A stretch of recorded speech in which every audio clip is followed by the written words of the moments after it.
சாதிவாரி கணக்கெடுப்பு வந்து நடத்தப்படும் மத்திய அரசு அறிவிச்சிருக்கீங்க. சோ வந்து திமுக கிடைத்த வெற்றி அப்படின்னு சொல்லிட்டு அவங்க கிளைம் பண்றாங்க, இந்தியா கூட்டணிக்கு கிடைத்த வெற்றி அப்படின்னு கிளைம் பண்றாங்க. அதை பத்தி முதல்ல ஜாதிக்கு வெற்றி திமுக தேடுதா? சமத்துவம் நீங்க கேட்ட கேள்விக்கு பதில் சொல்றேன். ஜாதிய பற்றிய விஷயத்தில் திமுக வெற்றி தேடுதா? மத்திய அரசு சென்சஸ்ல நாங்க கொண்டு வரோம் சொன்னோம், தப்பு ஒண்ணு இல்ல. பல பேர் கேட்டிருக்காங்க. இன் பிரின்சிபல் அப்ரூவல் நாங்க கேபினெட்ல கொடுத்திருக்கோம்.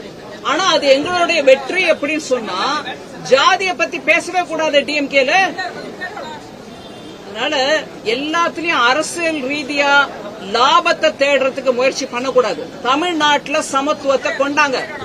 சென்சஸ் வரும் எப்படியா இருந்தாலும், அதுல இந்த டேட்டா வரும் எப்படியா இருந்தாலும், எல்லாருக்கும் அந்த டேட்டா வெளிப்படையா உதவுறதுக்கு தான் சென்சஸ் மூலமா எடுக்கிறோம். அதனால இதுல உடனே ஒரு குயுக்தி அதை திருப்பிக்கிட்டு நாங்க போராடினதால தான் எங்களுக்கு வந்துச்சுன்னு சொல்ல வேணாம். இன்னைக்கும் நான் தெருவுல போகும்போது போர்டு பாக்குறேங்க, ஜாதி பெயருடன் பேரு இந்த தமிழ்நாட்டுல இன்னைக்கும் இருக்குது. ஜாதி விவகாரத்துல இன்னைக்கும் கழிவு, மனித கழிவை குடிநீர்ல சேர்க்கறது இந்த தமிழ்நாட்டுல தான் நடந்திருக்கு. எங்கேயும் நம்ம கொஞ்சம் ஒரு விதமா நாங்க நல்லா முன்னேறிட்டு இருக்கோம், வடக்குல சில ஸ்டேட்ஸ் பாருங்க முன்னேறல அப்படின்னு சொல்றீங்களே, அந்த ஸ்டேட்ல கூட இந்த மாதிரி மனித கழிப்பை கொண்டு போய் தண்ணீர குடிக்கிற தண்ணீர சேர்க்கல.